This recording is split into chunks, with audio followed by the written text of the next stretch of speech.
Pour participer à l'élan de solidarité en cette période de crise sanitaire, la mutuelle d'assurance des taxis-compteurs d'Abidjan, MATCA, a fait des dons en vivres et non-vivres d'une valeur de 20 millions de francs CFA aux acteurs du monde des transports et un chèque de 5 millions de francs CFA aux chercheurs et scientifiques ivoiriens.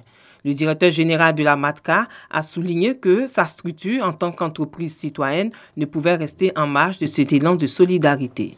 La mutuelle s'est déplacée vers le ministère des Transports pour faire un don composé de cache-nez au nombre de 10 000, des gels hydroalcooliques, du savon pour se laver les mains, des bacs à eau pour permettre le lavage facilement des mains et des vivres composés de riz et de l'huile. Et cela pour dire au ministère des Transports que la MATCA est aux côtés de l'État de Côte d'Ivoire à travers le ministère des Transports pour freiner la propagation du Covid-19. Heureux, le ministre des Transports a donné l'assurance de faire bon usage de ce don. Amadou Koné a saisi l'occasion pour remercier la MATCA au nom du ministère de l'Enseignement supérieur et de la Recherche scientifique pour avoir offert 5 millions de francs CFA aux chercheurs ivoiriens.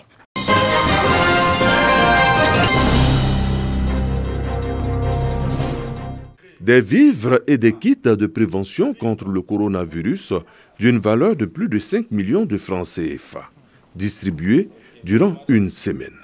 Les cibles sont des personnes défavorisées et vulnérables, des leaders d'opinion, des centres s'occupant d'enfants orphelins ou victimes du VIH-Sida, des guides religieux, des centres de santé, des associations de jeunes et d'étudiants et bien d'autres. Le donateur, le député de Boaké Commune, Charles Niaouri, qui a choisi la politique de proximité pour distribuer ces dons.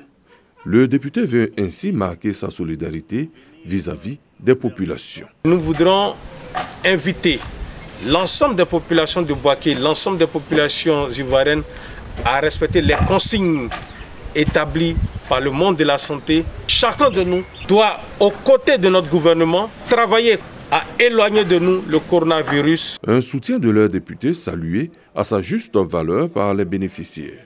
Nous allons en faire bon usage pour la protection du personnel et pour la santé de nos populations dans le cadre de la lutte contre le Covid-19. On ne peut pas continuer si on ne nous aide pas. Et c'est en cela que ce geste est très important pour nous. C'est un combat que nous devons mener contre ceux qui font semblant de ne croire à rien. Sinon, on peut arrêter cette maladie-là.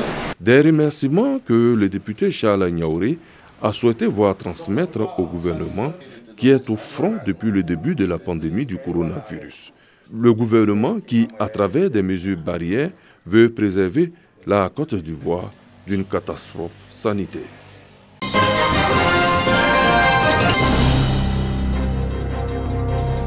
Le bilan de l'année écoulée fait état de ce que le paludisme n'est plus la première cause de décès en Côte d'Ivoire, se réjouissent les experts de la santé.